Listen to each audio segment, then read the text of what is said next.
Extra second to run a play. Here comes the blitz. Pass. Wayne digging in, taking off. And the ball comes out. He grabs it back. My goodness, Samuel says that could have done it. Back. Just like the NFL drew it up, right, fellas? Anyways, let's get started. So I wanted to make this video because a lot of people have been chirping about how the NFL is scripted.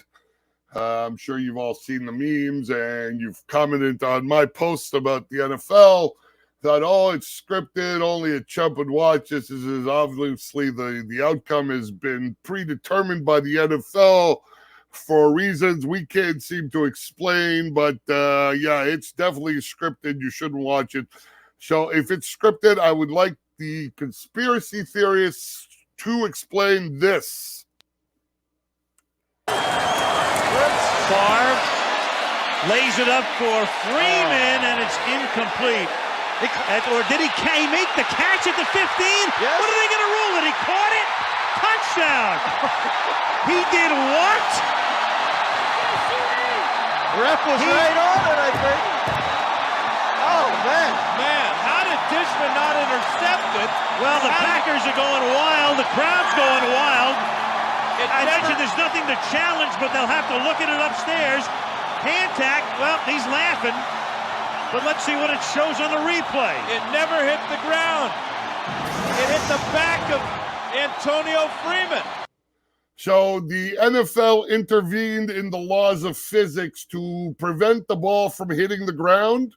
Watch it, right on his left. Watch his left arm bring the ball up in the air, and he's 6 inches off the grass. What a unbelievable awareness of where the ball is on his body, and he's got himself a touchdown. That's it. Once again, we are reviewing the play on the field. Ball went through Dishman's hands, never hit the ground. Wow.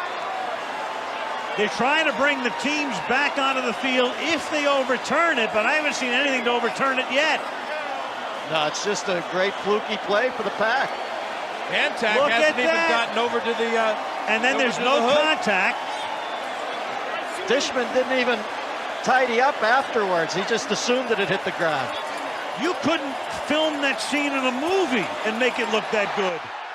And Al Michaels is absolutely right. You couldn't film this because it's one of the bajillion type of play. Like, there's no way in hell you could script something like that. And the problem is there's dozens upon dozens upon dozens of plays like that are just absolute 1 in a million shots that determine the outcomes of games, that no amount of penalties from the crooked refs or the scripted NFL would overcome the outcome of a bobbled kickoff. Causes the team to, the Giants, to over-pursue, leaving Deshaun whatever the hell is Jackson, I guess his name is, giving him an alley up the middle to run it back. In all likelihood, Deshaun Jackson's going to at least get a return. Matt Dodge went to that glove on his hand. Deshaun Jackson, who has averaged 14th best in the NFL, 8.7 yards per return, has not returned one for a touchdown this year. Waits. And it's a line drive kick. So you see, bobbles the ball there, right? Which allows the return, like the kicking team to advance about 10 yards into where he is, giving him an alley up the middle to run it back. Jackson bobbles it and now has to try and recover. Deshaun Jackson gets a block. Are you kidding? Deshaun Jackson still not in, and now in for the touchdown. No flags. Unbelievable. No time left. Eagles win. And you can see Coughlin there can't believe his freaking mind there. What's happening? And it's like that game won the Eagles. That play won the Eagles the game. Like I said, there's dozens and dozens and dozens of plays like that each year that determine the outcomes of games that no amount of crooked officiating would switch around. I mean, it's just not possible. So, I mean, let's just play a few more. Bear with me here. I want to really hammer this home. Trigger warning for Atlanta fans. This is going to be painful to watch. Here's Edelman broken up, and the pass is no sign yet. Edelman comes down with a football, and they're saying it's a catch. So here you got a play where four guys converge into one spot, and the guy, Edelman, makes a play on the ball, picking it up after it hits the guy in the leg. And we'll get another look at this. Alford knocked it. So Alford knocks it down, right? He prevents Edelman from catching it. Up into the air, and let's see who comes down with it. So boom, right there, four guys converge into one spot, right? There's no way you can choreograph this. It's like impossible. Oh, that's a catch. Yeah, that is a fucking catch. And this is why we watch sports, to witness incredible feats of skill and coincidence like this. You can't get this in scripted drama on television. No amount of creative writing is going to give you this level of jeopardy. This is in the Super Bowl. This is the last game of the year. And no amount of creative writing is going to give you this kind of jeopardy in anything that Hollywood or TV studios can produce. This is why we watch sports, to be on the edge of our seats for a couple, 3 hours a week. And apparently for some of you, this is enraging. It's like you can't tolerate this for some reason. But this is why we watch sports, for incredible feats like this. I want to play another one just so I can hammer the point further.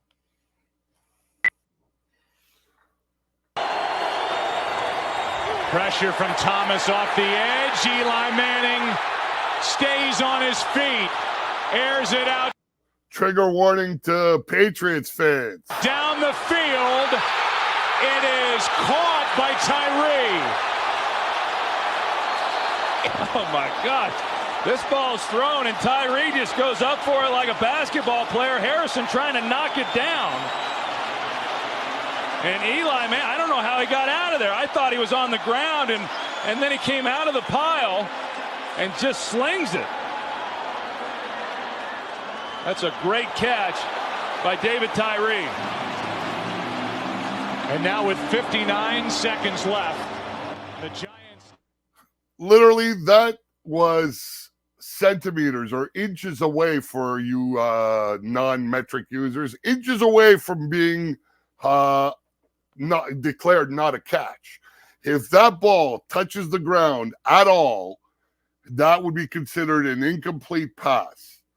And so, like, this is what I'm talking about. It's stuff like this that we watch sports for those thrilling moments of incredible feats of skill, many times luck, and athleticism that, make sports as thrilling as it is. And you can never get that in Hollywood or television.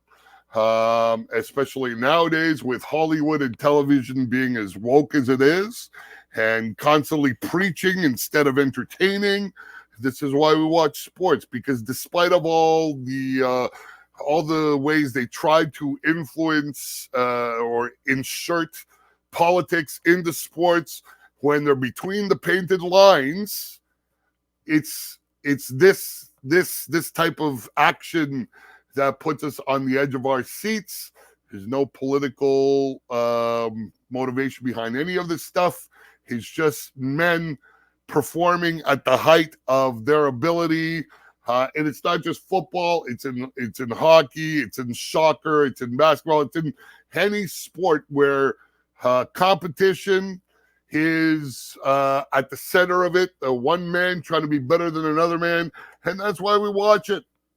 That's why we watch it. No amount of creative writing will ever match the level of jeopardy and the thrills that live sports and for the most part, it's free. It comes in off the air, beamed right into your house on your local channels. So you don't even have to pay for it to watch it.